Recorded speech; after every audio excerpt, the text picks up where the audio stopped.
새벽 5시 30분 알람이 울리기 전에 저는 이미 눈을 뜹니다. 10년이면 몸이 기억하나 봅니다. 옆에서는 남편이 코를 골며 자고 있어요. 부러웠습니다. 저렇게 편히 잘 수 있다는 게. 발소리를 최대한 죽이며 안방을 나와 시어머니 방문을 엽니다. 손잡이를 돌릴 때마다 나는 삐걱 소리, 10년째 듣는 이 소리가 오늘따라 유독 크게 들리네요. 어머님, 주무세요? 대답이 없습니다. 항상 그렇듯이요. 시어머니는 창가 쪽 침대에 누워 계셨어요. 10년 전 뇌졸중으로 쓰러지신 이후 한 번도 제대로 눈을 뜨신 적이 없으셨죠. 가끔 눈꺼풀이 떨리거나 손가락이 미세하게 움직이는 것 외에는 완전히 멈춘 듯한 몸이었습니다. 저는 침대 옆 협탁에서 간병일지를 꺼냅니다. 파란색 표지의 노트, 벌써 10번째 권입니다. 첫 페이지에는 2013년 5월 3일부터 시작되어 있어요. 오늘은 2023년 10월 15일. 정확히 10년 5개월 12일째입니다. 오전 6시, 기저귀 교체. 볼펜을 들고 시간을 적으며 한숨이 나옵니다. 10년 동안 하루도 빠짐없이 적은 이 일지, 누가 봐주기라도 하나요? 남편은 뭐하러 그런 걸 적어? 라고 했고, 시누이들은 언니, 너무 예민한 거 아니에요? 라고 했죠. 그래도 저는 멈출 수가 없었습니다. 이게 없으면 제가 뭘 하고 있는지 증명할 수 없을 것 같았거든요. 시어머니의 기저귀를 갈면서 제 얼굴이 찡그려집니다. 냄새에 익숙해질 줄 알았는데 10년이 지나도 여전히 숨이 막혀요. 하지만 표정 관리는 해야죠. 혹시라도 시어머니가 느끼실까봐. 어머님, 잠시만요. 금방 끝날 거예요. 조심스레 몸을 돌려드리고 새 기저귀를 채웁니다. 75세 어르신의 몸은 너무 가벼웠어요. 처음에는 두 손으로도 버거웠는데 이제는 한 손으로도 들 수 있을 것 같습니다. 살이 다 빠지셨거든요. 기저귀를 갈고 나면 욕창 확인입니다. 등, 엉덩이, 발 뒤꿈치.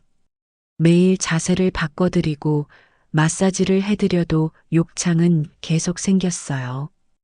오늘도 왼쪽 엉덩이 부분이 빨갛게 부어 있습니다.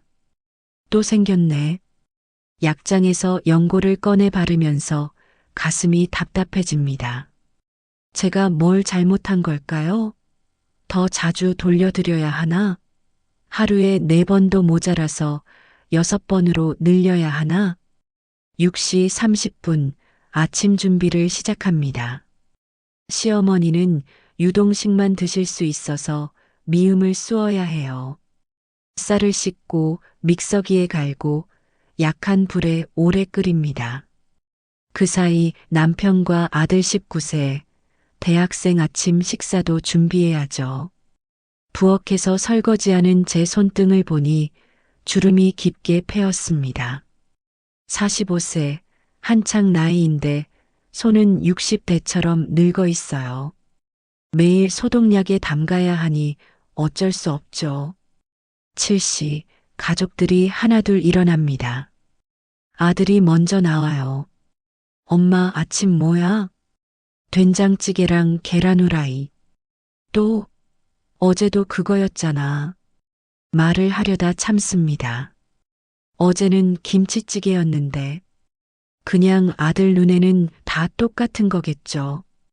엄마가 매일 아침 5시 30분에 일어나서 준비하는 건 몰라요. 남편이 거실로 나옵니다.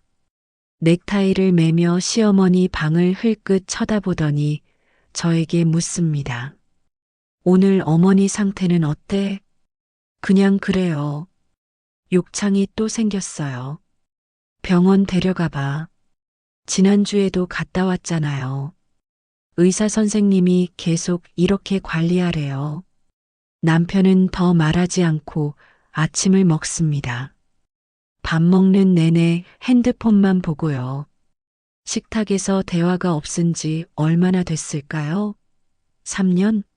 5년? 기억도 안 나네요. 8시 남편과 아들이 출근하고 출교하면 집이 조용해집니다. 이제 시어머니께 아침 식사를 드릴 시간이에요.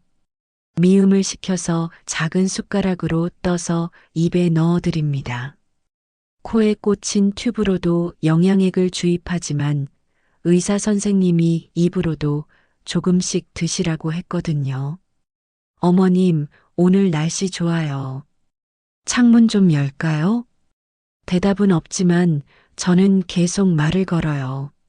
10년 동안 혼자 떠들었습니다.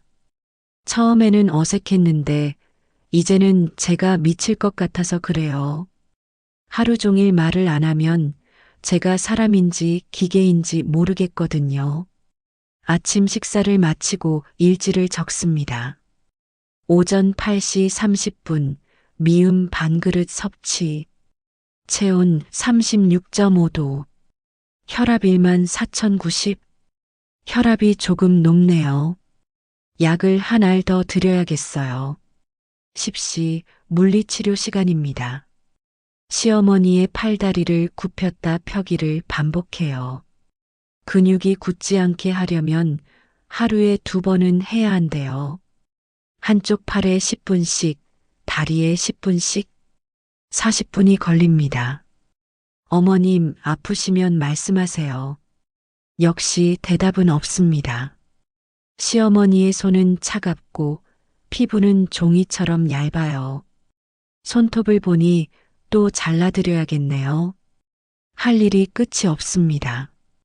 점심 준비, 식사, 설거지, 오후 기저귀 교체, 욕창 관리, 방 청소, 빨래.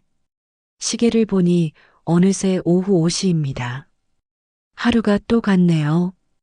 저녁 준비를 하려고 부엌에 서는데 갑자기 시어머니 방에서 소리가 들립니다. 흡, 흡, 놀라서 뛰어갑니다. 시어머니가 눈을 뜨고 계세요. 10년 만에 처음으로요. 어머님, 어머님, 저 보이세요? 시어머니의 손이 제 손을 찾아 더듬습니다. 차갑고 떨리는 손이었어요. 그 손이 제 손을 꼭 쥡니다. 수진아. 10년 만에 처음 들은 제 이름이었습니다. 눈물이 핑 돕니다. 네, 어머님. 전데요. 시어머니의 입술이 미세하게 움직입니다. 뭐라고 하시는 걸까요? 귀를 가까이 대고 들어봅니다.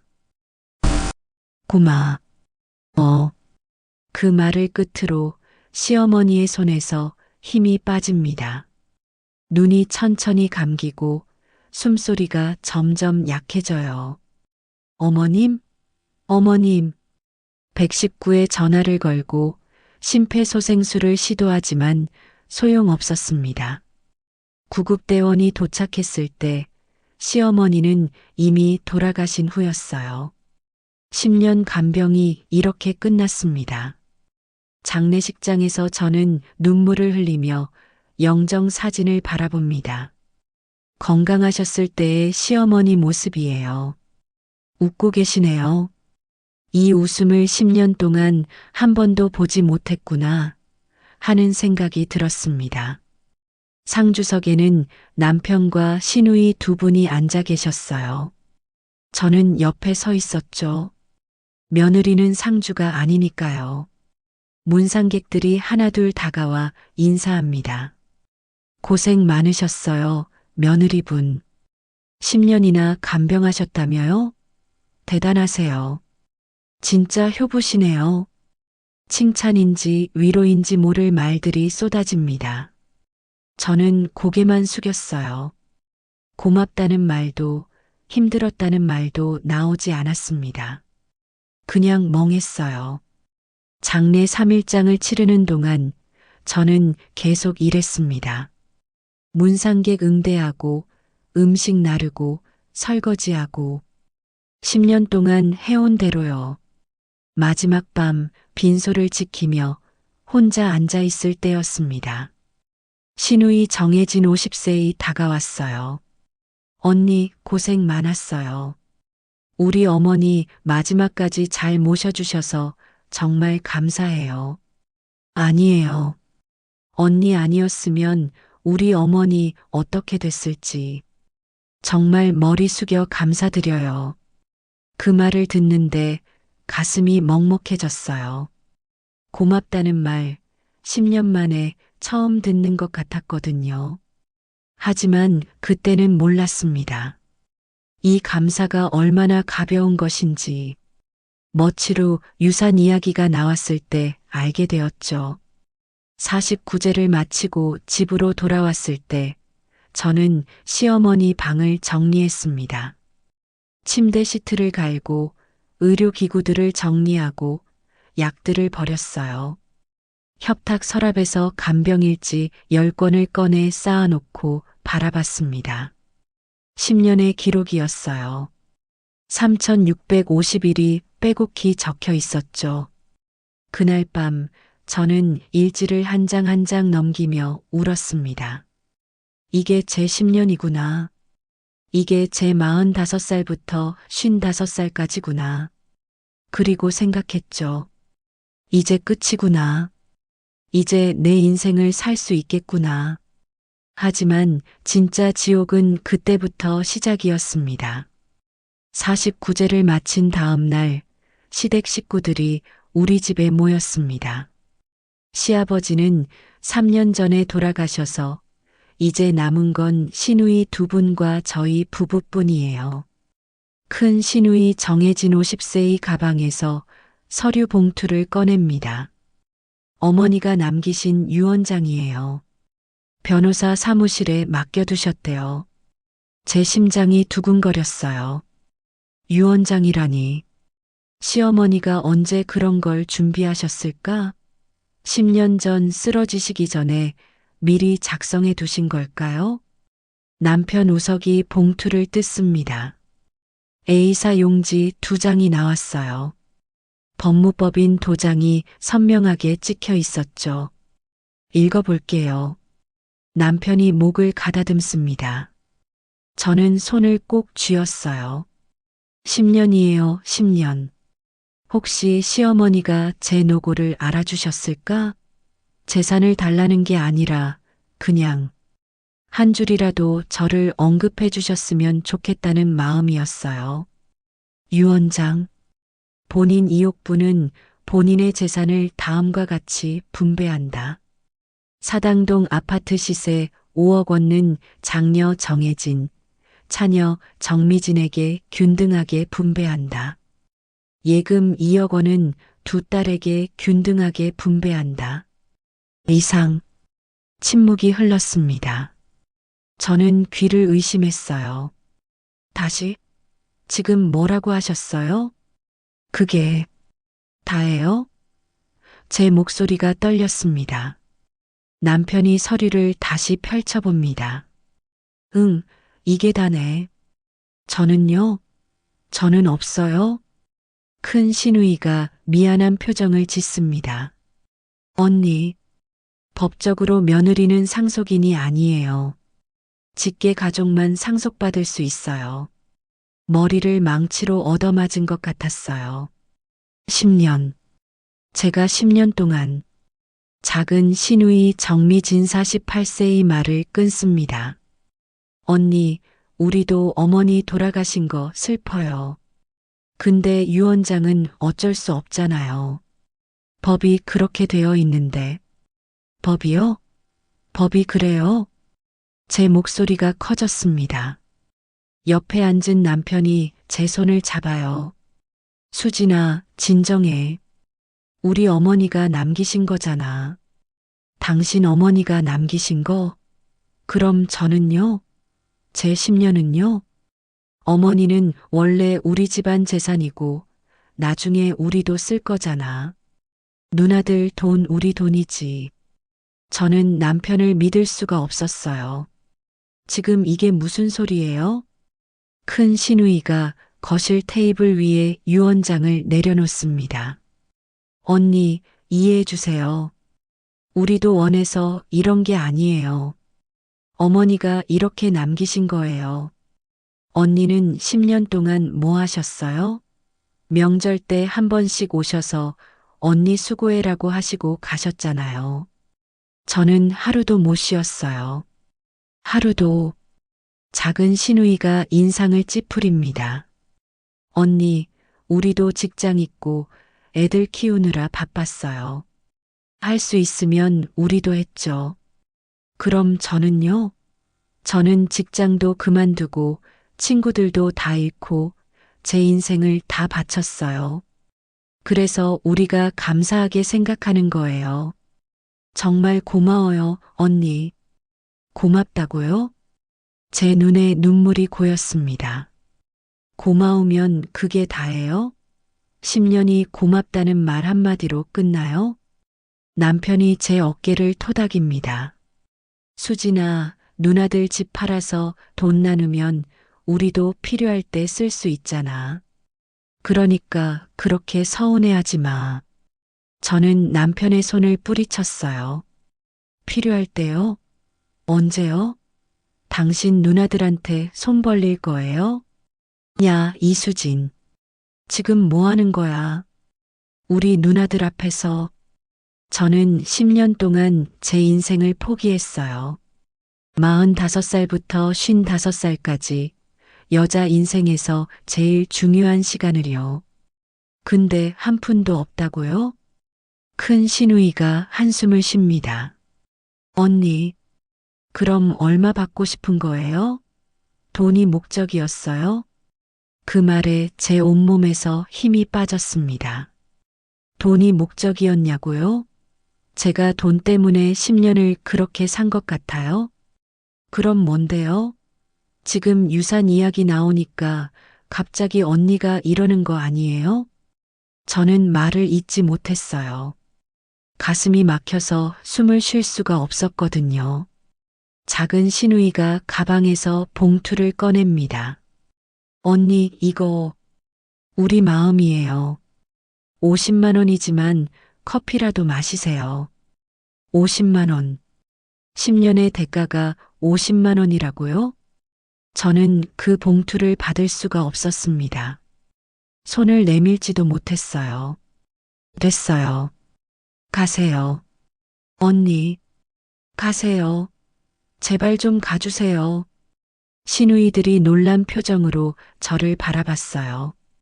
남편이 황급히 일어나 누나들을 현관까지 배웅합니다. 누나들, 미안해요. 수진이가 지금 좀 예민해서. 괜찮아. 우리가 이해해. 힘들었을 거야. 다음에 제가 따로 연락드릴게요. 문이 닫히고 남편이 거실로 돌아옵니다. 표정이 굳어 있었어요. 이수진, 당신 지금 뭐 한 거야? 뭘 잘못했어요? 우리 누나들한테 왜 그래? 누나들이 뭘 잘못했는데? 잘못했죠. 10년 동안 한 번도 제대로 와보지 않았잖아요. 명절 때 잠깐 와서 음식만 먹고 가셨잖아요. 그럼 어쩌라고? 누나들도 각자 생활이 있는데. 그럼 저는요? 제 생활은요? 당신은 며느리잖아. 시어머니 모시는 게 당연한 거 아니야? 당연하다고요? 저는 남편을 처음 보는 사람처럼 바라봤습니다. 15년을 결혼해서 살았는데 이 사람이 이런 사람이었나요? 당연한 거 맞아요? 그럼 당연하지. 우리 어머니신데 10년을 제 인생을 바쳤는데 당연한 거였어요? 수진아, 왜 이래? 원래 안 이랬잖아. 돈 때문에 사람이 변하니? 돈 때문이 아니에요. 저는 그냥 인정받고 싶었어요. 제가 한 일이 의미 있었다고, 가치 있었다고 누군가 말해줬으면 좋겠어요. 내가 늘 고맙다고 했잖아. 말뿐이었잖아요. 당신은 한 번도 안 도와줬잖아요. 기저귀 한 번 갈아본 적 있어요? 밤에 한 번이라도 깨서 어머님 보신 적 있어요? 남편이 답답하다는 표정으로 머리를 긁습니다. 나는 돈 벌어야지. 내가 돈 안 벌면 우리 가족 누가 먹여 살려? 저도 일할 수 있었어요. 제가 직장 그만둔 거 왜 그런지 알아요? 당신이 어머니 누가 모시냐고 해서요. 그래서 내가 뭘 잘못했는데 남편의 목소리가 커졌어요. 저도 지지 않고 소리쳤죠. 잘못했죠. 당신네 어머니인데 당신이 모셔야죠. 며느리가 시어머니 모시는 게 전통 아니야? 전통이요? 그럼 유산도 전통대로 며느리한테 줘야죠. 야, 이수진. 정신 차려. 팡! 남편이 테이블을 내리쳤습니다. 컵이 넘어지며 물이 쏟아져요. 됐어. 말해봐야 소용없네. 당신 지금 너무 예민한 거야. 어머니 돌아가셔서 충격받은 거 이해해. 근데 우리 누나들한테 그렇게 하면 안 되지. 나는 당신 누나들 아니에요. 뭐? 나는 당신 누나들이 아니라고요. 나는 당신 아내고 한 사람의 인간이에요. 남편이 헛웃음을 칩니다. 이야, 진짜. 알았어.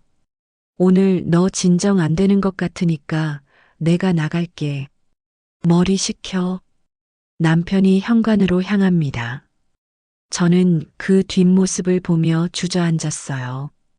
혼자 남은 거실에서 저는 테이블 위에 유언장을 다시 펼쳐봤습니다. 재산은 장녀, 차녀에게 균등 분배. 며느리 이수진에 대한 언급은 단 한 줄도 없었어요. 10년 동안 매일 아침 6시에 일어나 기저귀 갈아드리고 식사 떠먹여드리고 욕창 약 발라드리고 물리치료 시켜드리고 밤에 깨서 체위 변경해드리고 그 모든 게 유언장에는 없었습니다. 저는 단 한 줄도 없었어요. 스마트폰을 꺼내 검색했습니다. 며느리 상속권. 검색 결과가 나왔어요. 며느리는 법정 상속인이 아닙니다. 배우자와 직계 비속자녀, 직계 존속 부모만이 상속권을 가집니다. 화면에 선명히 박힌 문장을 몇 번이고 읽었습니다. 그래도 믿기지 않았어요.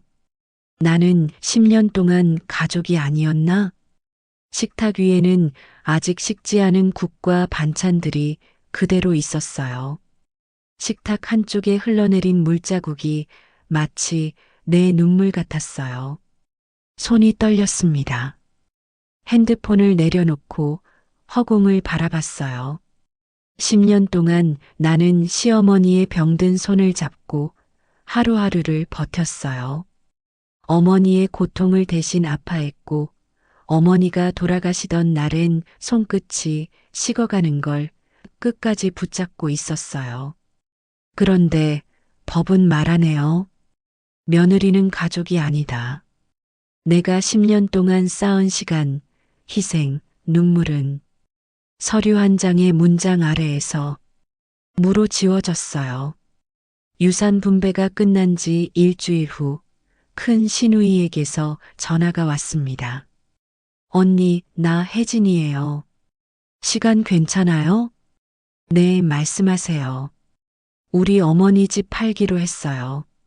부동산에 내놨는데 벌써 관심 있다는 사람들이 몇 명 나왔대요. 가슴이 철렁 내려앉았어요. 시어머니가 살던 사당동 아파트, 시세로 5억이라고 했죠. 그 집도 두 딸에게만 가는구나. 그렇군요.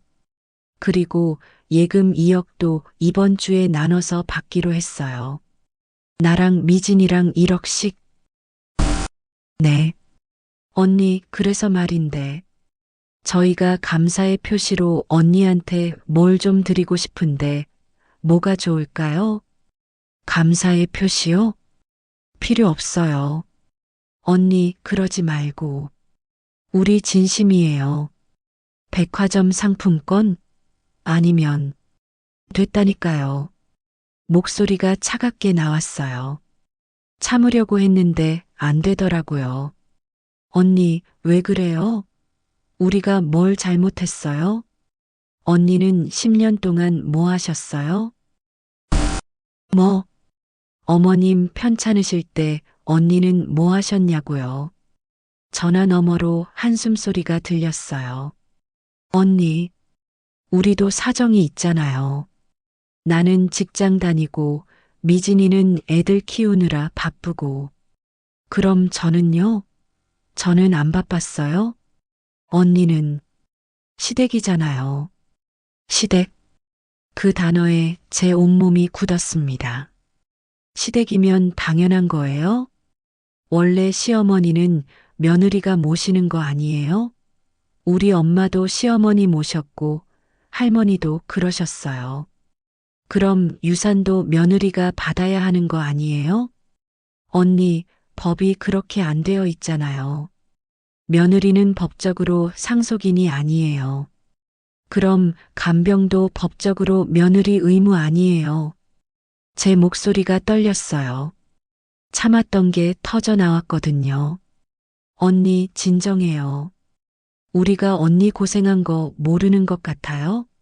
그래서 뭐라도 드리려고 하는 거잖아요. 50만 원요? 10년의 대가가 50만 원이에요? 그럼 얼마 받고 싶은데요? 말해봐요, 얼마. 혜진 언니의 목소리도 높아졌어요.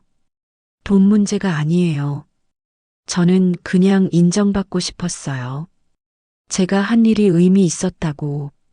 인정해요. 우리 엄마도 마지막에 언니한테 고맙다고 하셨잖아요. 그게 다예요? 그 한마디로 10년이 정리되는 거예요? 그럼 어쩌라고요? 우리가 시간 되돌릴 수 있어요? 언니가 원하는 게 뭔데요? 저는 대답할 수 없었어요. 제가 원하는 게 뭔지 저도 모르겠더라고요. 돈, 인정, 사과, 아니면 그냥 제 10년을 돌려받고 싶은 건가? 언니, 우리 이렇게 하지 말아요. 가족인데. 가족이요? 네, 우리 가족이잖아요. 가족이면 어머님 10년 동안 한 번이라도 같이 간병해야죠. 가족이면 명절 때 2시간 있다가 가면 안 되죠. 가족이면 어머님 임종 때라도 있어야죠. 언니는 있었잖아요. 전 며느리니까 당연한 거고 언니들은 딸인데 안 와도 되는 거예요? 언니 진짜 이러지 마요. 우리 오빠가 뭐래요? 언니 요새 너무 예민하다고 걱정하던데. 남편 얘기가 나오니까 더 화가 났어요. 오빠요? 오빠는 10년 동안 뭐 했어요? 어머님 기저귀 한번 갈아본 적 있어요? 그건 오빠는 남자잖아요. 그리고 돈 벌어야 하고 저도 돈 벌 수 있었어요. 직장 그만둔 거 오빠가 그러래서예요. 언니 목소리 너무 커요. 진정해요. 진정하라고요? 제가 지금 진정이 돼요? 언니 알았어요. 우리가 잘못했어요. 미안해요. 그러니까 제발 좀 진정해요. 가족끼리 이러면 안 되잖아요. 가족. 또 그 단어네요. 언니 가족이면 유산도 나눠야죠. 뭐라고요?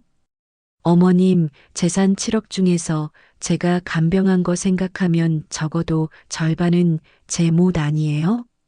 전화 너머가 조용해졌어요. 몇 초간 침묵이 흐르더니 혜진 언니의 목소리가 차갑게 변했습니다. 언니, 설마 진심으로 그러는 거예요? 네, 진심이에요. 언니, 정신 차려요. 그게 말이 돼요? 시어머니 모신 거 가지고 유산 달라고 하는 며느리가 어디 있어요? 그럼 유산 받으면서 10년 동안 한 번도 안 온 딸은 어디 있어요?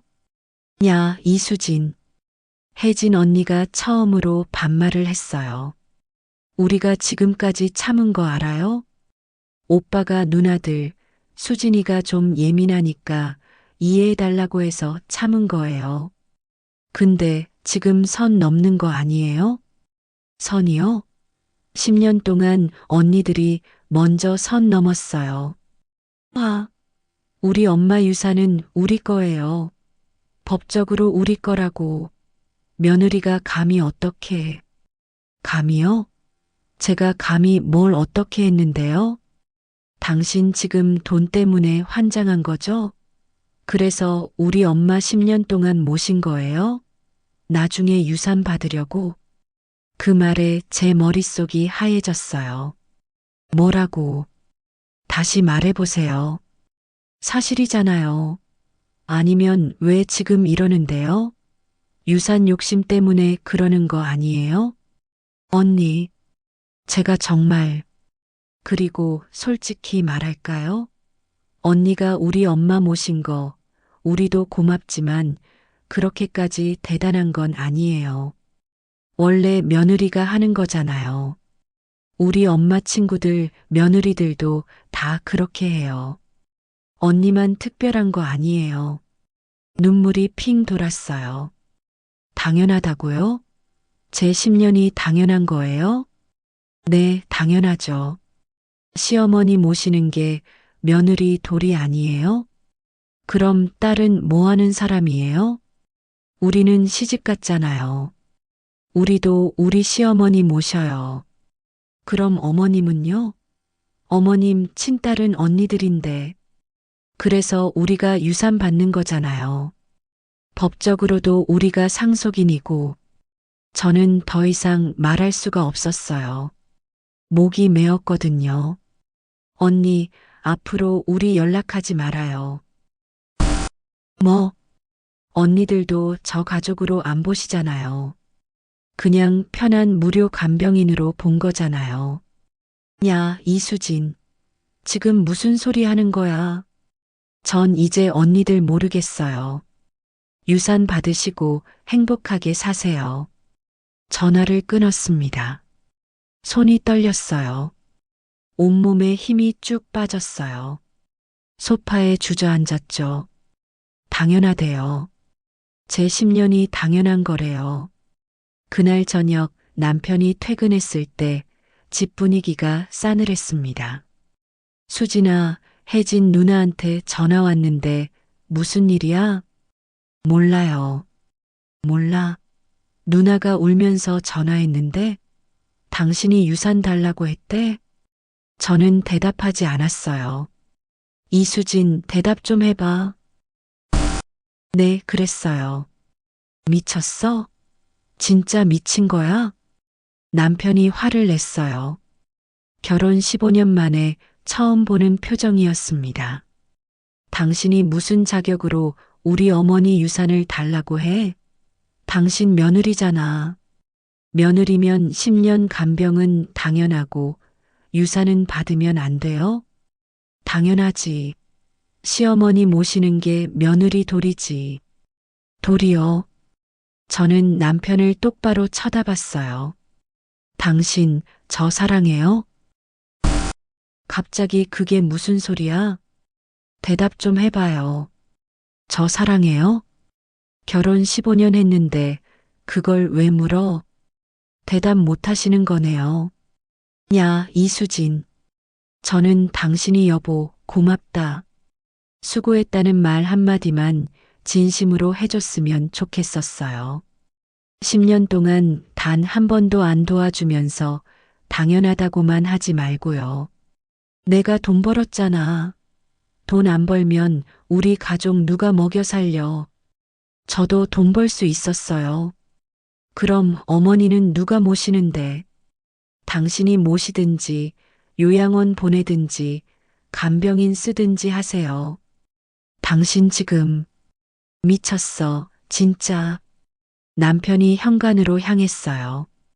어디 가세요? 집 나가. 당신이랑 같이 못 있겠어. 가세요. 아예 돌아오지 마세요. 남편이 문을 쾅 닫고 나갔습니다. 혼자 남은 집이 너무 조용했어요. 저는 시어머니 방으로 갔습니다. 이제 아무도 없는 빈 방이에요. 침대만 덩그러니 남아 있었죠. 협탁 서랍에서 간병일지 10권을 꺼냈어요. 한 권 한 권 넘겨봤습니다. 2013년 5월 3일부터 2023년 10월 15일까지 3650일, 매일 아침 6시 기저귀 교체, 매일 새끼 미음 식사, 하루 4번 체위 변경, 주 3회 목욕. 이게 제 10년이었어요. 그리고 이 10년은 당연한 것이래요. 저는 스마트폰을 꺼내 검색했습니다. 며느리 간병비 청구 가능한가요? 검색 결과가 나왔어요. 며느리도 간병비를 청구할 수 있습니다. 사무관리 또는 부당이득 반환 청구로. 손이 떨렸어요. 청구할 수 있대요. 법적으로 청구할 수 있대요. 저는 한참을 그 화면을 바라봤습니다. 정말 할 수 있을까요? 시댁이랑 완전히 원수가 되는 건데. 하지만 이미 가족은 아니잖아요. 언니들 말대로 저는 그냥 무료 간병인이었잖아요. 다음 날 아침 저는 결심했습니다. 법무법인에 전화를 걸었어요. 여보세요. 상담 예약하고 싶은데요. 네, 무슨 상담이신가요? 간병비 청구하려고요. 어머님 간병하신 거예요? 아니요, 시어머니요. 아, 며느리분이시군요. 네, 가능합니다.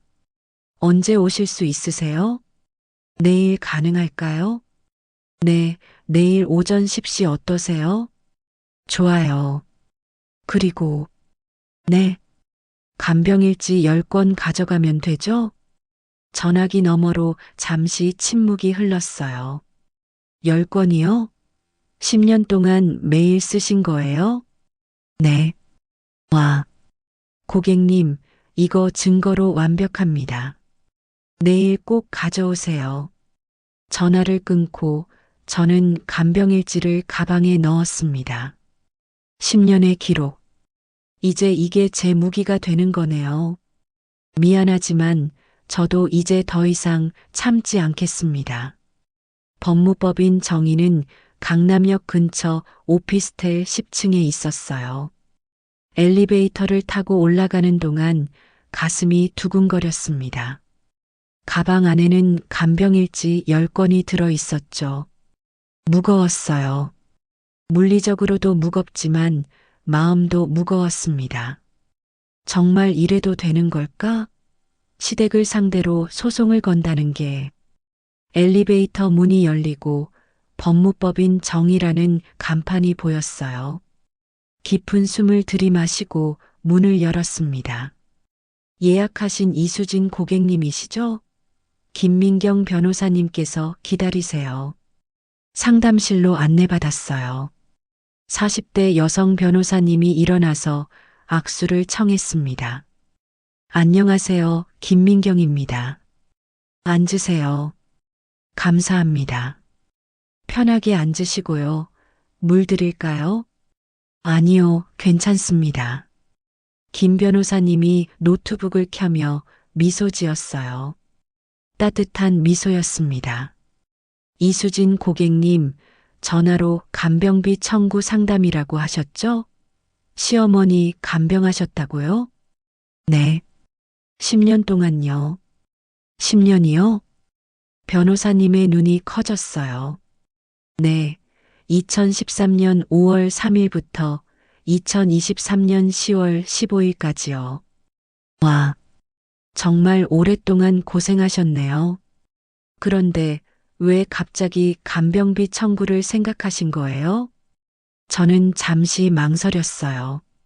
어디서부터 말해야 할까? 시어머니가 돌아가시고 유산 분배를 했는데 저는 한 푼도 못 받았어요. 며느리는 법정 상속인이 아니니까요. 네, 그건 알아요.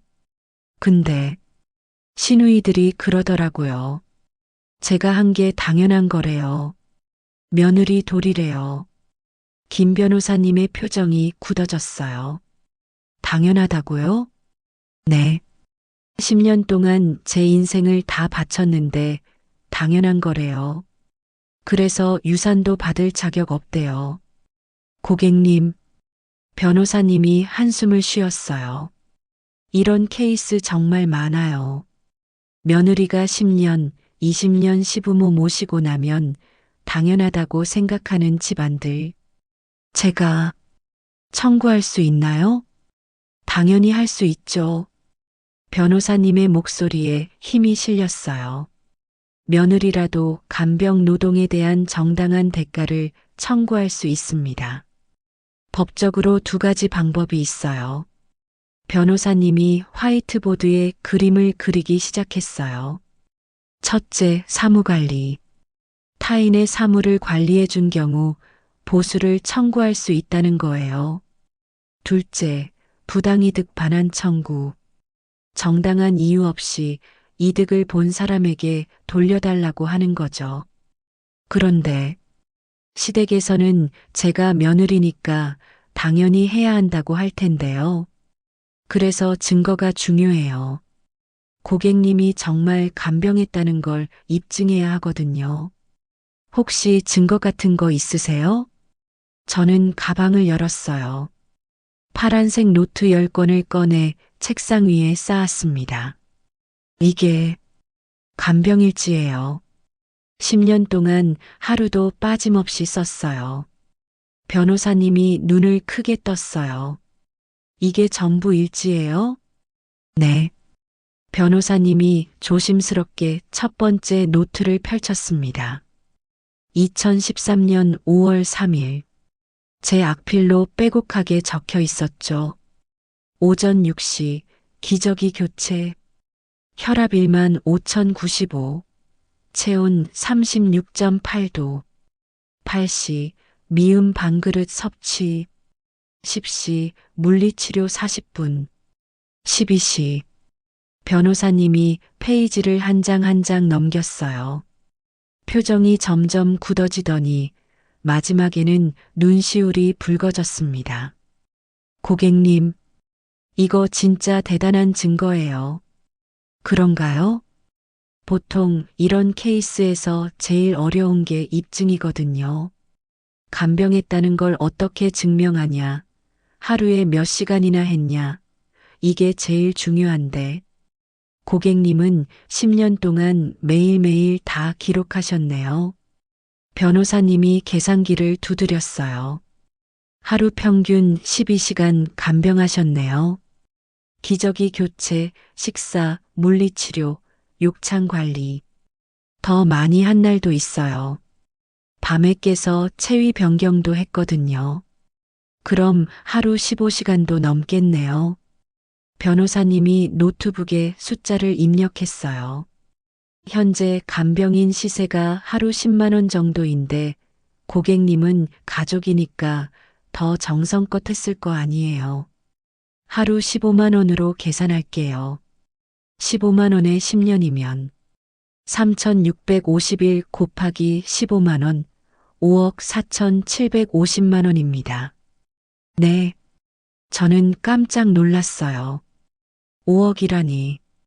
근데 법원은 보통 가족관계를 고려해서 3,050% 정도만 인정해요. 그래도 최소 1억 6천만 원에서 2억 7천만 원 정도는 받을 수 있어요. 그렇게나 많이요? 많은 게 아니에요, 고객님.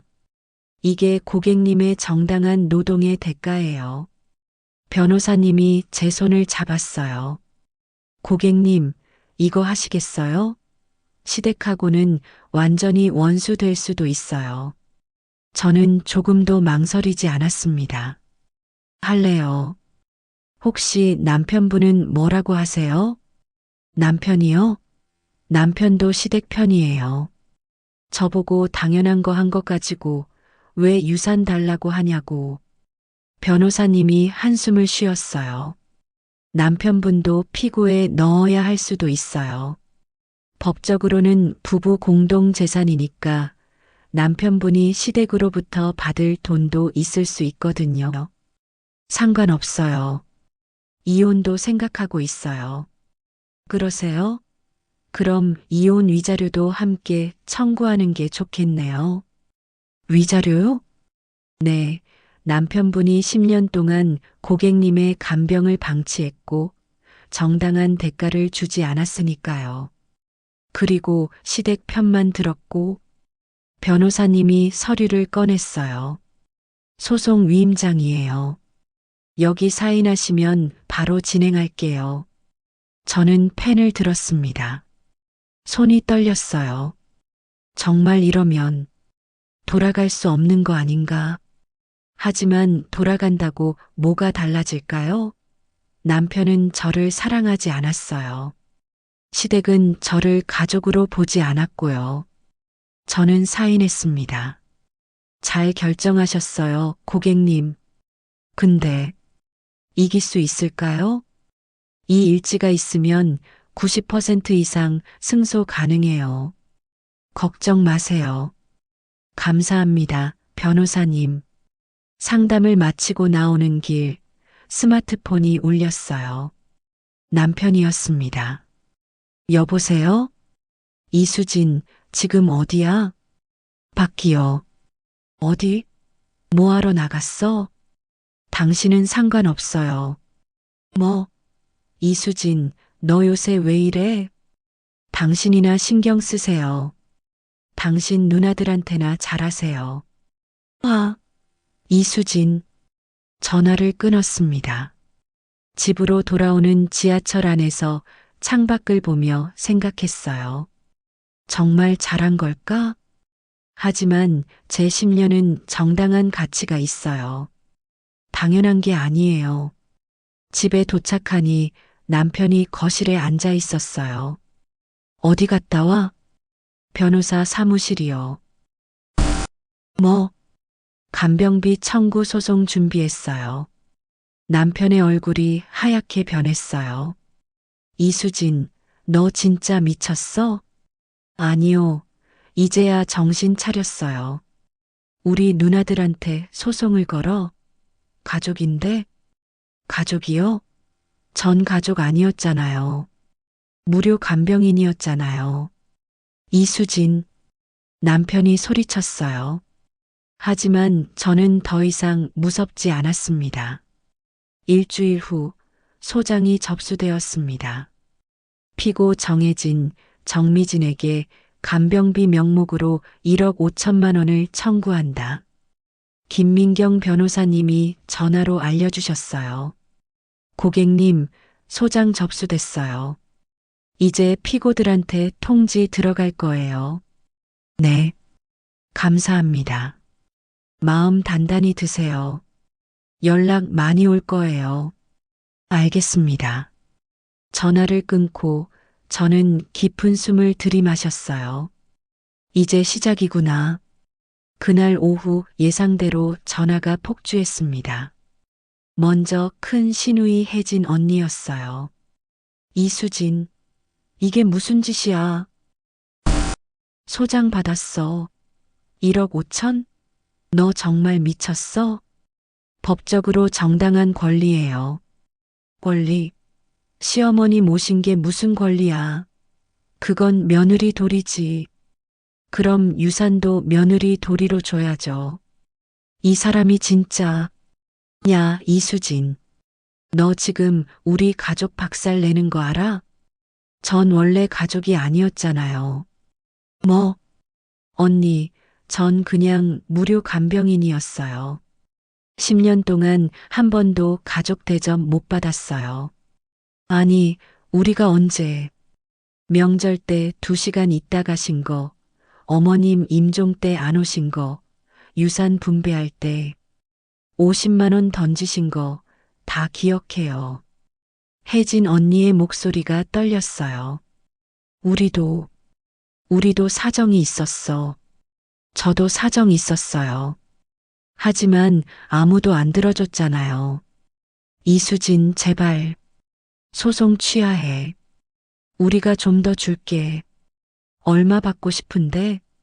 법원에서 결정할 거예요. 이수진. 전화를 끊었습니다.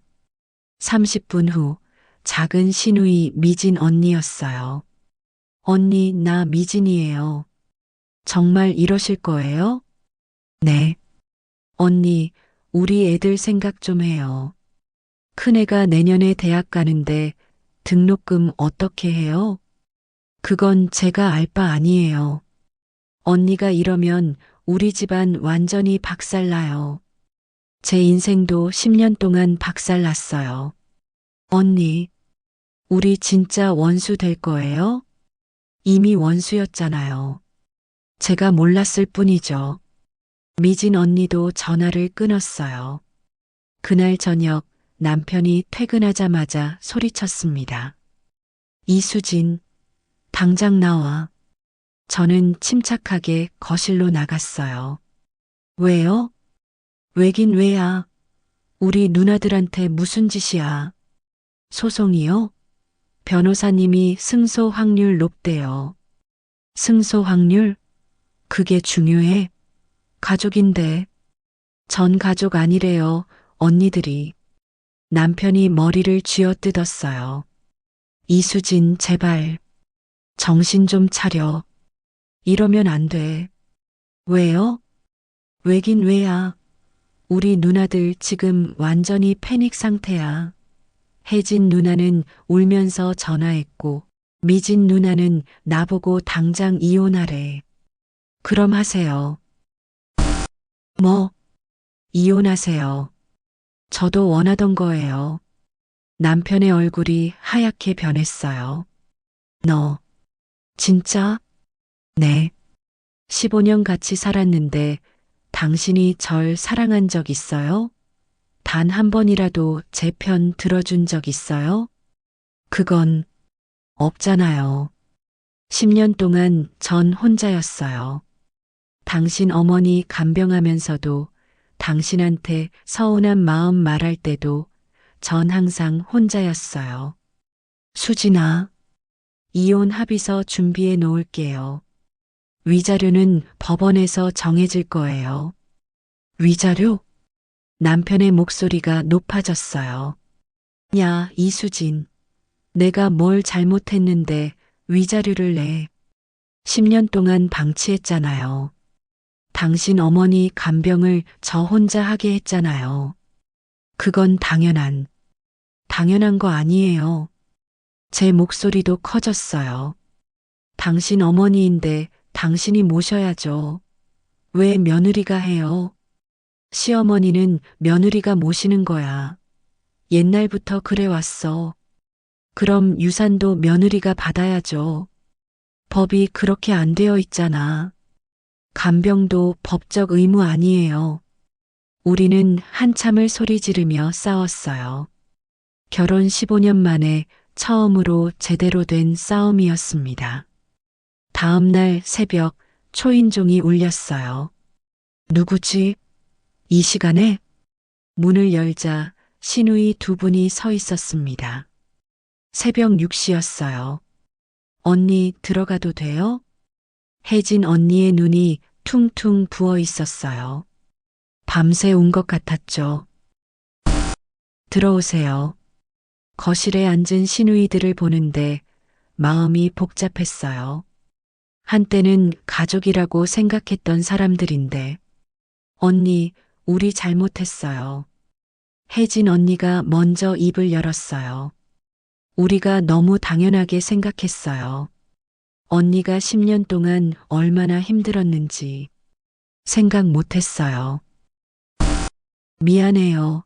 진심으로 미안해요. 미진 언니도 고개를 숙였어요. 언니, 우리가 더 줄게요. 얼마 받고 싶은데? 5천만 원? 1억? 소송 취하하면 안 돼요? 제발. 저는 두 분을 바라봤어요. 진심으로 미안해하는 것 같았어요. 하지만 언니들, 이게 돈 문제예요?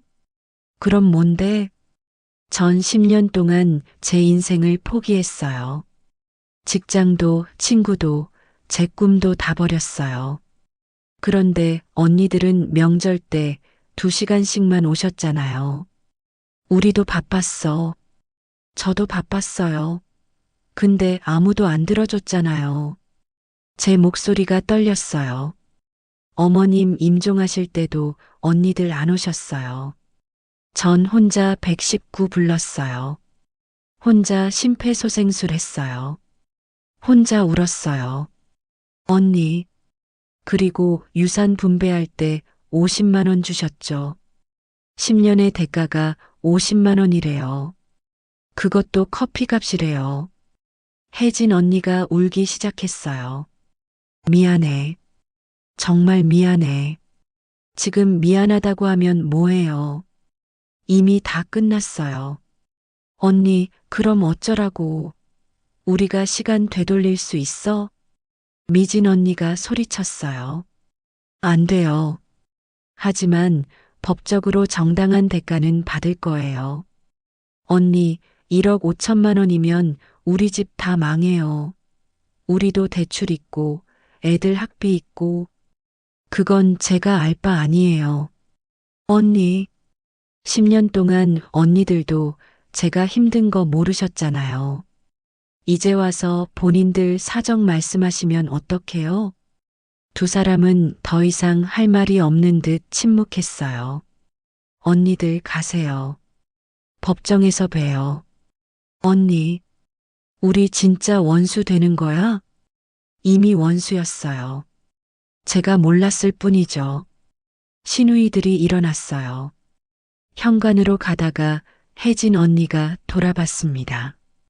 언니 마지막으로 묻고 싶은데, 언니는 정말 돈 때문에 이러는 거야?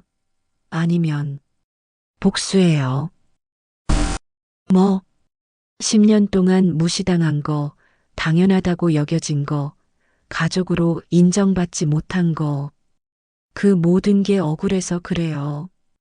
혜진 언니의 눈에서 눈물이 흘렀어요. 언니, 우리가 정말 미안해. 이제 와서 미안하다고 하면 늦어요. 시누이들이 나가고 저는 소파에 주저앉았습니다. 가슴이 아팠어요. 미운 정, 고운 정 다 들었던 사람들인데, 하지만 돌이킬 수 없었어요. 이미 너무 멀리 왔으니까요. 남편이 방에서 나왔어요. 수진아, 누나들 왔었어? 네. 뭐래? 소송 취하하래요. 그럼 해. 안 해요. 이수진, 당신도 나가세요. 전 이제 혼자 살 거예요. 진심이야? 네. 남편은 한참을 저를 바라보다가 방으로 들어갔어요. 짐 싸는 소리가 들렸습니다. 30분 후 남편이 캐리어를 끌고 나왔어요. 회사 근처 고시원에 있을게. 생각 정리되면 연락해. 이혼 합의서 보낼게요. 수진아, 우리 정말 이래야 해? 당신이 10년 전에 절 도와줬으면 안 그랬을 거예요. 남편이 문을 나갔습니다. 혼자 남은 집이 너무 조용했어요. 저는 시어머니 방으로 갔습니다. 간병일지 10권이 책상 위에 쌓여 있었죠. 10년의 기록. 이제 이게 법정에서 저를 지켜줄 유일한 무기가 되었습니다. 핸드폰이 울렸어요. 김민경 변호사님이었어요. 고객님, 피고 측에서 합의 제안 들어왔어요. 얼마래요? 5천만 원이요. 거절할게요. 정말요? 소송하면 시간 오래 걸리고 힘들어요. 괜찮아요. 끝까지 갈게요. 알겠습니다. 고객님 의견 존중할게요. 전화를 끊고 창밖을 바라봤어요. 서울의 야경이 아름다웠습니다. 이제 진짜 시작이구나. 법정에서 10년의 진실이 밝혀질 거예요. 저는 더 이상 무료 간병인이 아니에요. 정당한 대가를 받을 권리가 있는 사람이에요. 첫 재판일은 12월 15일이었어요. 겨울비가 내리는 날이었죠. 서울중앙지방법원 417호 법정. 저는 김민경 변호사님과 함께 원고석에 앉았습니다. 맞은편 피고석에는 신우이 두 분과 그들의 변호사가 앉아 있었어요. 혜진 언니와 눈이 마주쳤습니다. 언니는 고개를 돌렸어요. 일어나세요. 재판장님이 입장하셨습니다. 60대 여성 판사님이었어요. 사건 2023갑 XXXXX 간병 비청구의 건 시작하겠습니다. 먼저 원고 측 변론부터 듣겠습니다. 김 변호사님이 일어났어요. 재판장님, 원고 이수진은 2013년 5월 3일부터 2023년 10월 15일까지 총 10년간 시어머니 이옥분을 간병했습니다. 변호사님이 간병일지 10건을 제출했어요. 이것이 증거자료입니다. 원고는 10년 동안 하루도 빠짐없이 간병일지를 작성했습니다. 재판장님이 일지를 받아 펼쳐보셨어요. 표정이 조금씩 변하는 게 보였습니다. 매일 새벽 6시에 기상하여 기저귀 교체, 식사 준비, 물리치료, 욕창 관리 등을 했습니다. 하루 평균 12시간 이상의 노동이었습니다. 피고 측 반론 있습니까? 피고 측 변호사가 일어났어요. 50대 남성이었죠. 재판장님, 원고는 며느리입니다. 시어머니를 모시는 것은 며느리로서 당연한 도리입니다. 당연한 도리요? 네, 우리나라 전통적으로 며느리는 시부모를 봉양할 의무가 있습니다. 이것은 가족 간의 애정과 도리이지 금전적 거래가 아닙니다.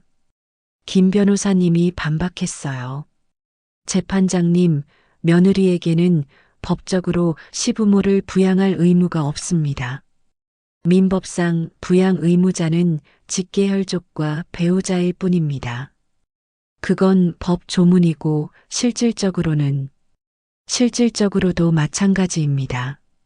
원고는 10년 동안 자신의 직업, 사회생활, 개인 시간을 모두 포기하고 전적으로 간병에 매진했습니다. 이것은 도리를 넘어선 노동입니다. 재판장님이 고개를 끄덕이셨어요. 피고 측, 피고들은 그 10년 동안 무엇을 했습니까? 피고 측 변호사가 당황한 표정이 되었어요. 피고들도 각자의 생활이 있었고, 구체적으로 말씀해 주세요. 피고들은 얼마나 자주 방문했습니까? 침묵이 흘렀어요. 재판장님이 서류를 보며 말씀하셨습니다. 원고 측 진술에 따르면 피고들은 명절에 한두 번, 그것도 23시간씩만 방문했다고 하는데 이것이 사실입니까? 혜진 언니가 일어났어요. 재판장님, 저희도 사정이 예 아니오로만 대답하세요. 예. 재판장님의 표정이 굳어졌어요. 피고들은 친딸이면서 10년 동안 명절에만 방문했고 원고는 며느리로서 10년 내내 간병했다는 말씀이군요. 하지만 재판장님, 그것이 우리 사회의 관습입니다. 며느리가 시부모를 모시는 것은 변호사, 관습이 법을 대신할 수는 없습니다. 재판장님의 목소리에 힘이 실렸어요. 이제 증인 신문하겠습니다. 원고, 증인석으로 나오세요. 저는 떨리는 다리로 증인석에 섰습니다. 원고, 10년 동안 간병하면서 가장 힘들었던 점이 무엇입니까? 혼자였다는 거요. 제 목소리가 떨렸어요. 10년 동안 단 하루도 쉬지 못했어요. 명절에도 제 생일에도 아파도 쉴 수 없었어요. 왜냐하면 저 혼자였거든요. 남편은 도와주지 않았습니까? 아니요. 남편은 돈 벌어야 한다며 한 번도 안 도와줬어요. 피고들은요? 명절 때 잠깐 오셨어요. 음식 드시고 가셨죠. 재판장님이 피고들을 바라보셨어요. 피고 정혜진, 증인석으로 나오세요. 혜진 언니가 떨리는 다리로 증인석에 섰습니다. 피고는 왜 10년 동안 어머니를 직접 간병하지 않았습니까? 저는 직장이 있어서, 원고도 직장이 있었습니다. 그만뒀죠. 피고는 왜 그만두지 않았습니까? 그건 며느리가 하는 게 당연하다고 생각했습니까? 예. 그렇다면 유산도 며느리에게 주는 것이 당연하지 않습니까? 혜진 언니가 대답하지 못했어요. 피고는 어머니가 돌아가신 후 유산을 얼마나 받았습니까? 3억 5천만 원입니다. 원고에게는 얼마를 주었습니까? 50만 원. 방청석에서 웅성거리는 소리가 들렸어요. 10년 간병의 대가로 50만 원을 주었다는 말씀입니까? 저희도 감사의 표시였고, 감사의 표시가 50만 원입니까? 10년인데요. 혜진 언니가 울기 시작했어요. 저희가 잘못 생각했어요. 재판장님이 한숨을 쉬셨어요. 피고 정미진, 증인석으로 나오세요. 미진 언니도 증인석에 섰습니다. 피고는 어머니 임종 때 계셨습니까? 아니요. 왜 없었습니까? 연락을 못 받아서. 원고는 연락했다고 진술했는데요. 전화를 못 받았어요. 한 번만 전화했습니까? 김 변호사님이 증거를 제출했어요. 재판장님, 이것은 원고의 통화 기록입니다. 피고 정미진에게 총 7번 전화했고 문자 메시지도 5통 보냈습니다. 미진 언니의 얼굴이 창백해졌어요. 피고 7번 전화하고 5통 문자 보냈는데도 못 받았습니까? 죄송합니다. 원고에게 사과할 일이지 왜 재판장에게 사과합니까? 재판장님의 날카로운 지적에 미진 언니가 저를 바라봤어요. 언니, 미안해. 저는 고개를 돌렸어요. 다음 증인 정우석 씨 나오세요. 남편이 증인석에 섰습니다. 처음 보는 양복을 입고 있었어요. 증인은 원고의 남편이자 고 이옥분의 아들입니다. 10년 동안 어머니 간병에 참여했습니까? 아니요. 왜 안 했습니까? 제가 돈을 벌어야 해서 주말에도 일했습니까? 아니요. 그럼 주말에는 왜 안 도와줬습니까? 남편이 대답하지 못했어요. 증인, 아내가 10년 동안 간병하는 것을 보면서 뭘 느꼈습니까? 고맙다고 생각했습니다. 고맙다는 말은 했습니까? 가끔요. 가끔이요? 10년 동안 가끔요? 재판장님의 목소리가 차가웠어요. 증인, 아내가 간병비를 청구하자 뭐라고 했습니까? 미쳤다고 했습니다. 왜 미쳤다고 했습니까? 시어머니 모시는 건 당연한 건데, 당연한 것이라면 증인도 해야 하는 거 아닙니까? 친아들인데요. 남편이 입을 다물었어요. 증인, 아내를 사랑합니까? 예. 사랑하는 사람이 10년 동안 고생하는 것을 보고도 안 도와줬습니까? 대답하세요. 잘못했습니다. 누구에게 잘못했습니까? 아내에게요. 재판장님이 저를 보셨어요. 원고, 남편의 사과를 받아들입니까? 저는 남편을 바라봤어요.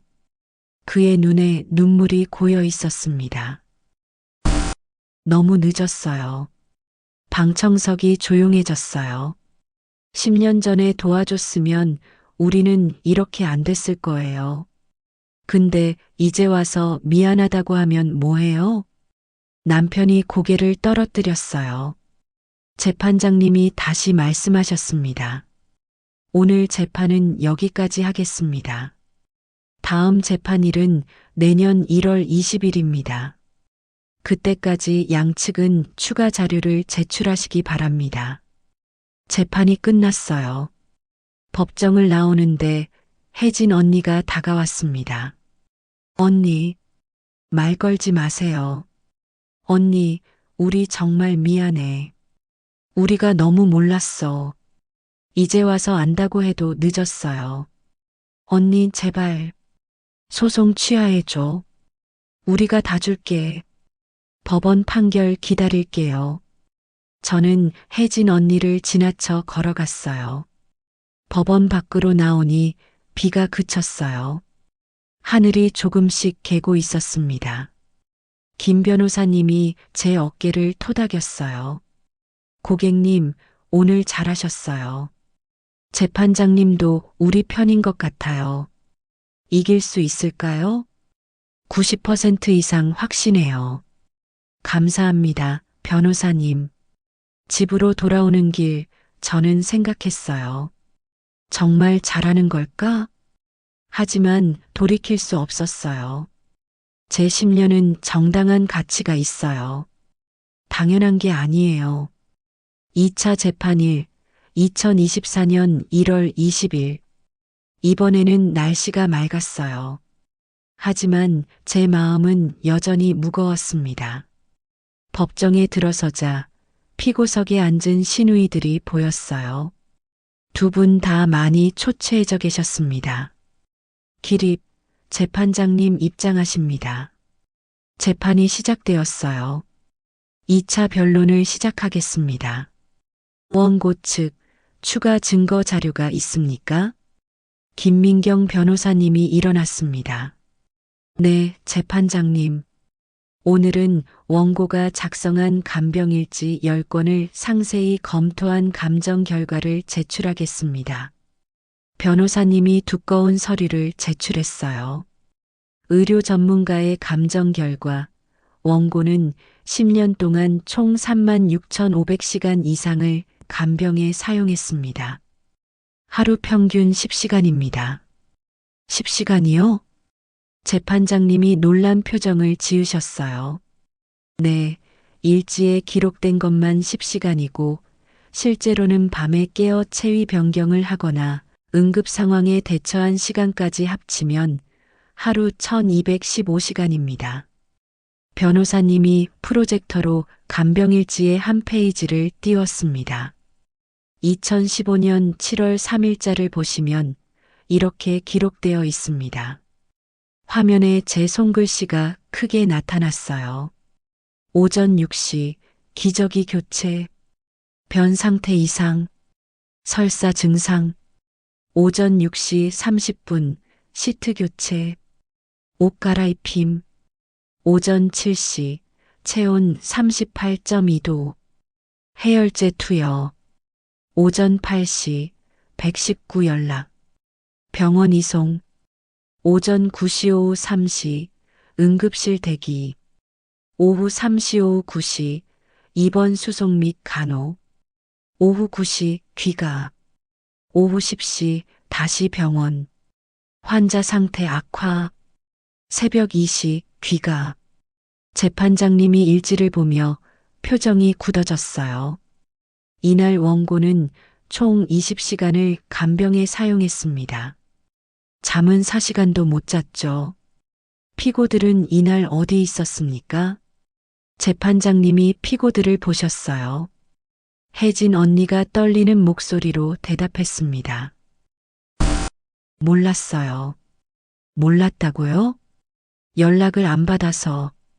김 변호사님이 또 다른 증거를 제출했어요. 재판장님, 통화 기록입니다. 원고는 이날 피고 정혜진에게 3번, 정미진에게 2번 전화했습니다. 모두 받지 않았습니다. 방청석에서 한숨 소리가 들렸어요. 피고 정혜진, 왜 전화를 안 받았습니까? 그날 친구들이랑 약속이 있어서 전화를 꺼놨어요. 재판장님의 눈빛이 차가워졌어요.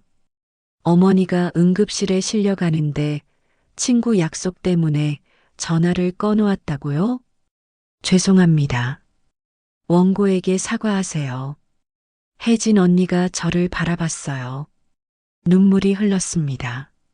언니, 정말 미안해. 저는 고개를 돌렸어요. 김 변호사님이 계속 설명했습니다. 재판장님, 이런 날이 10년 동안 수십 번이었습니다. 일지를 보시면 알겠지만 응급 상황이 발생할 때마다 원고는 혼자였습니다. 변호사님이 또 다른 페이지를 띄웠어요. 2017년 9월 15일 추석 명절입니다. 이날 일지를 보시죠. 새벽 5시 기상, 명절 음식 준비, 오전 7시 어머님 기저귀 교체 세안, 오전 9시 시누이들 방문, 차례상 준비, 오전 11시 차례 지냄, 오전 11시 30분 식사, 오후 12시 30분 시누이들 귀가, 오후 1시 오후 6시 설거지, 청소, 오후 6시 어머님 저녁 식사, 오후 9시 어머님 취침 준비. 재판장님이 피고들을 보셨어요. 피고들은 오전 9시에 와서 오후 12시 30분에 갔군요. 3시간 30분. 네. 그 시간 동안 어머니 간병은 누가 했습니까? 원고가 했습니다. 피고들은 뭘 했습니까? 음식을 먹었습니다. 방청석에서 웅성거림이 더 커졌어요. 김 변호사님이 마지막 증거를 제출했습니다. 재판장님, 이것은 전문 간병인 협회에서 받은 견적서입니다. 견적서요? 네, 원고와 같은 수준의 간병을 전문 간병인에게 맡길 경우 비용이 얼마나 드는지 계산한 것입니다. 변호사님이 숫자를 읽기 시작했어요. 하루 24시간 간병인 비용 1일 25만 원, 10년 3,650일, 총액 9억 1,250만 원입니다. 방청석이 술렁였어요. 물론 원고는 24시간 내내 깨어있지는 않았습니다. 하지만 밤에도 항상 대기 상태였고 응급 상황에 즉시 대처해야 했습니다. 이를 고려하면 하루 15만 원은 합리적인 금액입니다. 15만 원이면 5억 4,750만 원입니다. 재판장님이 고개를 끄덕이셨어요. 원고는 1억 5천만 원을 청구했는데 이것은 실제 가치의 27%에 불과합니다. 피고 측 변호사가 일어났어요. 재판장님, 하지만 원고는 가족입니다. 가족 간의 돌봄을 돈으로 환산할 수 없습니다. 그럼 피고들은 왜 안 했습니까? 피고들도 각자 사정이 있으면 안 해도 되고 며느리는 사정이 있어도 해야 합니까? 피고 측 변호사가 할 말을 잃었어요. 재판장님이 간병일지를 천천히 넘기셨습니다. 2013년 5월 3일, 2014년 6월 10일, 2018년 12월 25일. 재판장님의 손이 멈췄어요. 크리스마스에도 간병했군요. 네, 재판장님. 제가 대답했어요. 원고, 10년 동안 단 하루도 쉬지 않았습니까? 네. 명절에도? 네. 본인 생일에도? 네. 가족들은 뭐라고 했습니까? 당연하다고 했습니다. 재판장님이 깊은 한숨을 쉬셨어요. 원고, 10년 동안 가장 듣고 싶었던 말이 뭡니까? 저는 잠시 멈칫했어요. 눈물이 났습니다. 고맙다는 말이요. 남편이나 피고들이 그 말을 했습니까? 가끔요. 그냥 형식적으로만요. 진심으로 한 적은 없다는 말씀이군요. 네. 재판장님이 피고들을 보셨어요. 피고들, 마지막으로 할 말 있습니까? 혜진 언니가 일어났어요. 얼굴이 눈물 범벅이었습니다. 재판장님, 그리고 언니. 혜진 언니가 저를 바라봤어요. 우리가 정말 잘못했어요. 10년 동안 언니가 얼마나 힘들었는지 우리는 정말 몰랐어요. 몰랐다는 게 변명이 됩니까? 재판장님의 목소리가 차갑게 가라앉았어요. 피고는 친딸입니다. 며느리보다 더 책임이 있죠. 그런데 10년 동안 명절에만 왔다 갔습니다. 어머니가 응급실에 가도 전화를 안 받았습니다. 임종 때도 없었습니다. 죄송합니다. 정말 죄송합니다. 그리고 유산은 7억을 받으면서 원고에게는 50만 원을 줬습니다. 혜진 언니가 무릎을 꿇었어요. 언니, 용서해줘. 제발. 저는 그 모습을 보며 복잡한 감정이 들었어요. 미웠어요. 하지만 동시에 안쓰러웠습니다. 그래도 너무 늦었어요. 재판장님이 선언했습니다. 오늘 증거 심리는 여기까지 하겠습니다.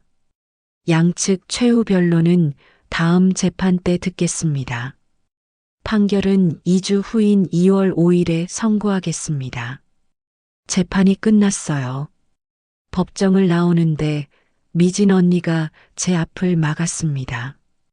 언니, 우리 애들이 편지 썼어요. 읽어만 봐줘. 손에 편지 봉투를 쥐고 있었어요. 미안하지만 제발 우리 애들은 잘못 없잖아. 언니 애들은 저랑 상관없어요. 언니, 저는 미진 언니를 지나쳐 걸어갔어요.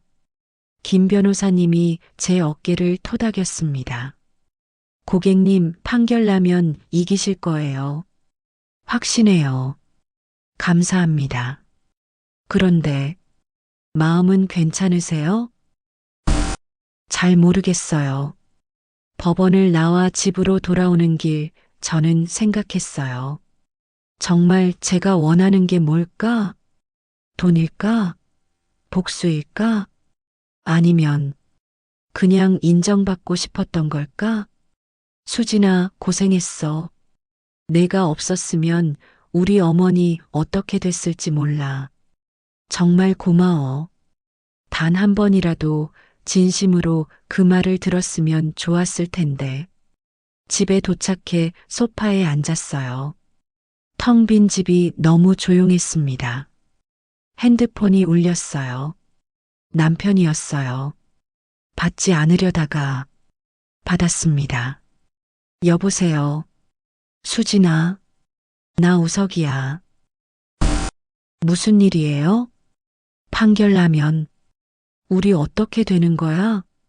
이혼하죠. 정말 돌이킬 수 없는 거야? 전화 너머로 남편의 흐느끼는 소리가 들렸어요. 내가 잘못했어. 10년 동안 너한테 너무 못했어. 미안해. 15년 결혼 생활에서 남편이 우는 건 처음 봤어요. 나도 이제야 알았어.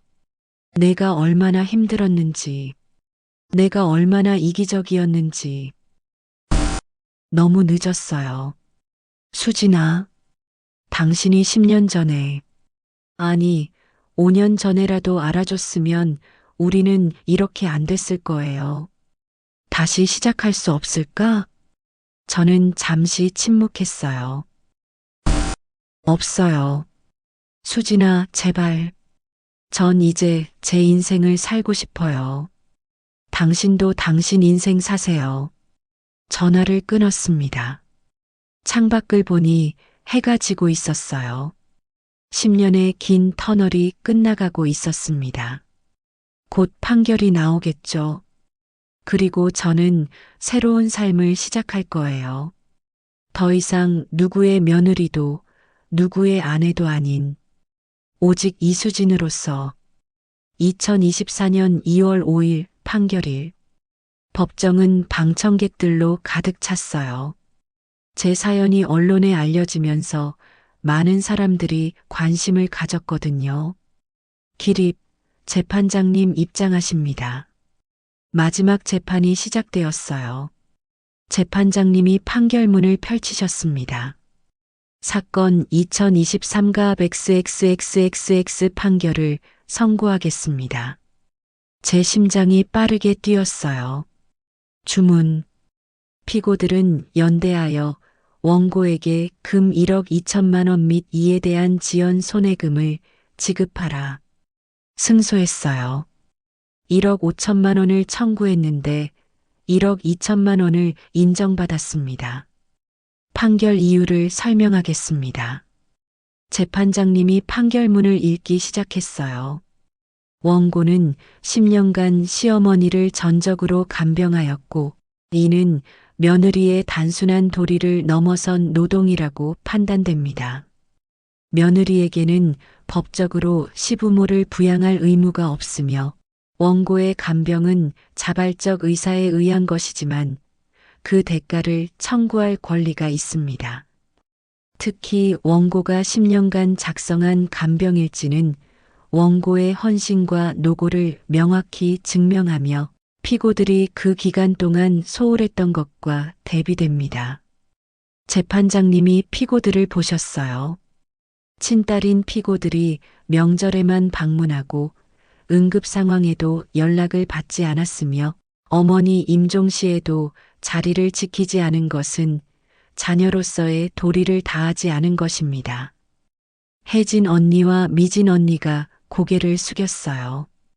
반면 원고는 하루도 빠짐없이 간병했고 자신의 직업과 사회생활을 포기했습니다. 이에 대한 정당한 보상이 이루어져야 합니다.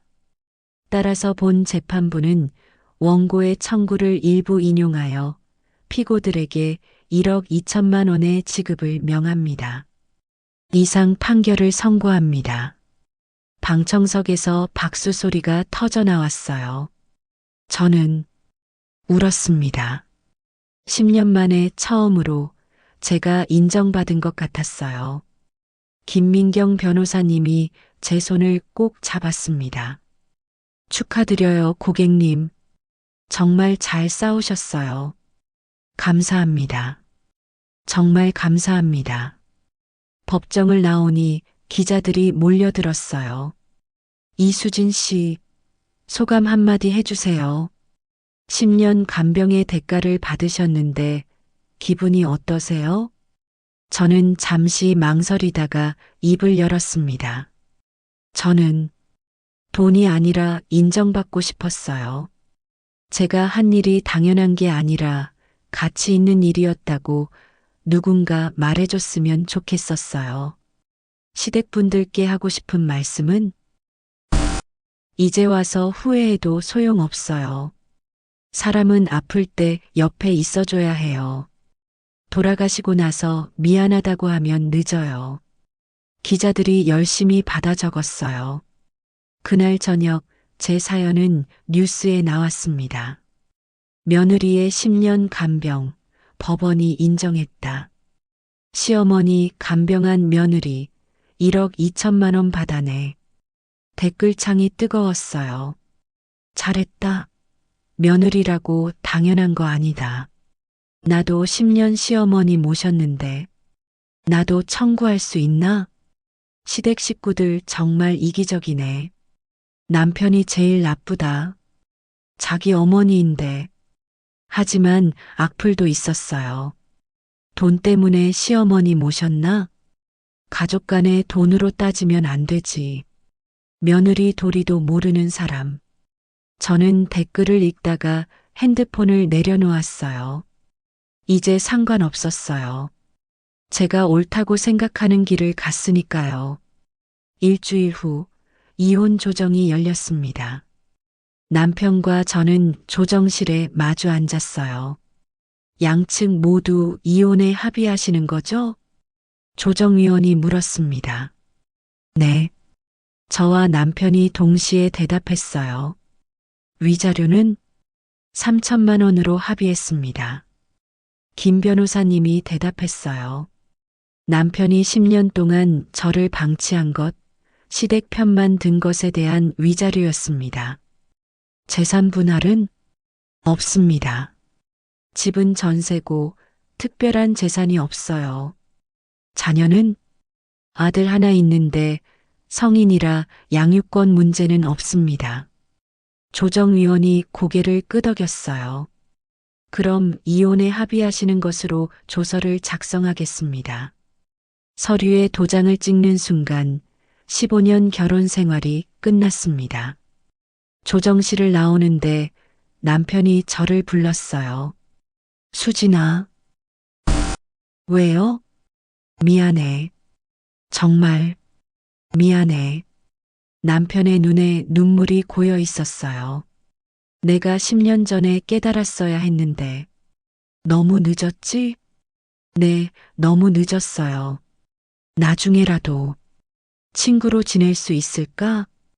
저는 잠시 생각하다가 고개를 저었어요. 당신은 저를 사랑한 적이 없었어요. 그냥 편한 며느리, 편한 아내였을 뿐이죠. 수진아, 이제 각자 살아요. 행복하세요. 저는 남편을 뒤로하고 걸어갔습니다. 돌아보지 않았어요. 그로부터 3개월 후, 저는 요양병원 간병팀장으로 일하고 있었어요. 소송에서 받은 1억 2천만 원과 위자료 3천만 원, 총 1억 5천만 원으로 작은 원룸을 전세였고 나머지는 저축했습니다. 그리고 간병 전문 자격증을 땄어요. 이수진 팀장님, 3층 환자분 상태 확인 부탁드립니다. 네, 지금 갈게요. 저는 환자복을 입고 3층으로 올라갔어요. 80대 할머니가 침대에 누워 계셨습니다. 옆에는 50대 딸이 앉아 있었고요. 어머님 상태 어떠세요? 괜찮아요. 팀장님 덕분에 욕창도 다 나았어요. 다행이네요. 제가 체위 좀 바꿔드릴게요. 저는 조심스럽게 할머니를 돌려드렸어요. 10년간 익힌 솜씨였죠. 팀장님, 정말 감사해요. 팀장님 아니었으면 저 어떻게 했을지. 딸이 눈시울을 붉혔어요. 아니에요. 제가 해야 할 일이에요. 근데 팀장님도 시어머니 10년 간병하셨다며요? 뉴스에서 봤어요. 네. 정말 대단하세요. 저는 6개월도 못 버티겠던데. 힘드시죠? 간병이 정말 쉽지 않아요. 팀장님은 어떻게 10년이나? 저는 잠시 생각했어요. 사랑했으니까요. 시어머니를, 그리고 제 남편을. 지금은요? 지금은 저를 사랑해요. 딸이 눈을 크게 떴어요. 자기 자신을요? 네. 이제는 제 인생을 살아요. 저는 미소 지으며 병실을 나왔습니다. 복도를 걷는데 창밖으로 봄 햇살이 들어왔어요. 따뜻했습니다. 핸드폰이 울렸어요. 김민경 변호사님이었어요. 고객님, 저예요. 잘 지내세요? 네, 변호사님. 덕분에 잘 지내고 있어요. 다행이에요. 그리고요, 고객님 사연 보고 상담 요청이 많이 들어왔어요. 며느리 간병비 청구권으로요. 그래요? 네, 고객님이 길을 열어주신 거예요. 다른 며느리들도 이제 목소리를 낼 수 있게 됐어요. 그렇군요. 전화를 끊고 저는 창밖을 바라봤어요. 제가 한 일이 누군가에게 도움이 되고 있다니 10년이 헛되지 않았구나 하는 생각이 들었어요. 퇴근 후 집으로 돌아오는 길 저는 작은 카페에 들렀습니다. 아메리카노 한 잔 주세요. 네, 잠시만요. 커피를 받아들고 창가 자리에 앉았어요. 노을이 아름다웠어요. 10년 동안 노을을 제대로 본 적이 없었죠. 항상 시어머니 간병 때문에 바빴으니까요. 이제는 이렇게 여유롭게 커피를 마실 수 있어요. 친구들과 약속도 잡고 영화도 보고 주말에는 혼자 여행도 가요. 월급은 350만 원. 많지는 않지만 온전히 제 것이에요. 누가 당연하다고 하지 않아요. 누가 며느리니까라고 하지 않아요. 저는 그냥 이수진이에요. 간병 전문가 이수진. 핸드폰에 알림이 떴어요. 아들에게서 온 문자였어요. 엄마, 이번 주말에 밥 먹을 수 있어? 하고 싶은 얘기가 있어. 저는 미소 지으며 답장을 보냈어요. 그래, 토요일 저녁 어때? 아들과는 이혼 후에 더 가까워졌습니다. 토요일 저녁 작은 한식집 창가 자리에 앉아있던 저는 아들을 기다렸어요. 오랜만에 설레는 기분이 들었어요. 아니, 아마 기다림이 두렵지 않은 건 정말 오랜만이었을 거예요. 문이 열리고 아들이 들어왔습니다. 검은 코트를 입은 키 큰 청년. 예전엔 철없고 말도 안 통하던 아이가 이제는 듬직한 어른이 되어 있었어요. 엄마, 왔구나. 서로 눈이 마주쳤는데 순간 울컥했어요. 그냥 그 한마디가 전부였거든요. 아들이 식사를 시키며 조심스럽게 말을 꺼냈습니다. 엄마 사실 나 결혼 생각 있어. 그래. 저는 놀라지 않고 미소 지었어요. 좋은 사람이구나. 그 아이가. 응. 엄마 이야기 다 했어. 시어머니 간병한 것도, 소송도, 이혼도. 그 말에 저는 젓가락을 내려놓았어요. 왜 그런 얘기를 했어?